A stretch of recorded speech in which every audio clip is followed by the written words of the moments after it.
I have new details tonight into a child pornography case. What police found behind the walls of this house and what they say happened inside. Russell Taylor is the former head of the Jared Foundation and is now facing charges of producing and possessing child porn. It took a team of local, state, and federal investigators to unravel this case. RTV6 reporter Jack Reinhardt joins us live outside our Monument Circle studio downtown with details. Jack.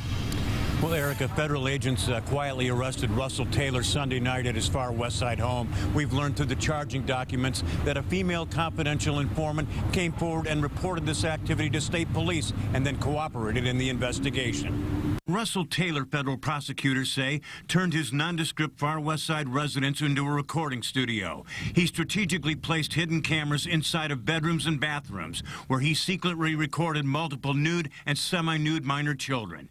Taylor's residence is located within a block of an elementary school and right next door to a licensed daycare. Oh, shocked. Yeah, shocked, and especially with the house right next door that's got the daycare.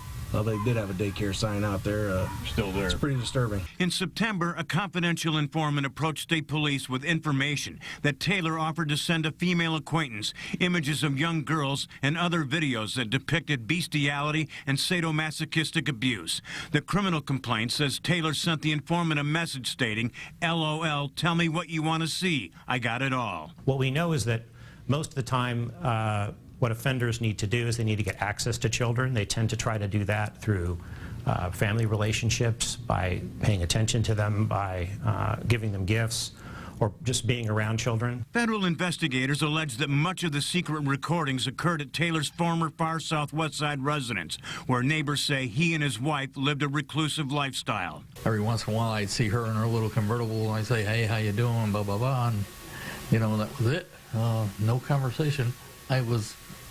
I just couldn't believe it. I just could not believe what they were saying. Federal investigators say that child predators gravitate to the latest technology, cell phones, cameras hidden in clocks, and the internet. The effect this has on victims is they have to deal with the fact that more or less forever they can end up a permanent part of the internet collection of this material. And that's a devastating thing for a kid to have to deal with, or an adult who was a recovering victim of this kind of thing. Tonight, Taylor remains in the custody of the U.S. Marshal Service. He's expected to appear Thursday in federal district court for a bond hearing. And federal prosecutors are expected to argue that he should remain in custody. Reporting live downtown, Jack Reinhardt, RTV6.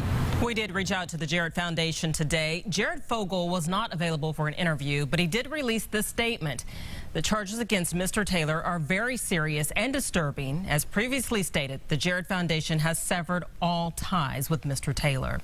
And by the way, a measure aimed at increasing penalties for those who commit sexual crimes against children died in committee during the just concluded legislative session. It would have raised the penalties up to a federal standard for child exploitation and possession of child porn.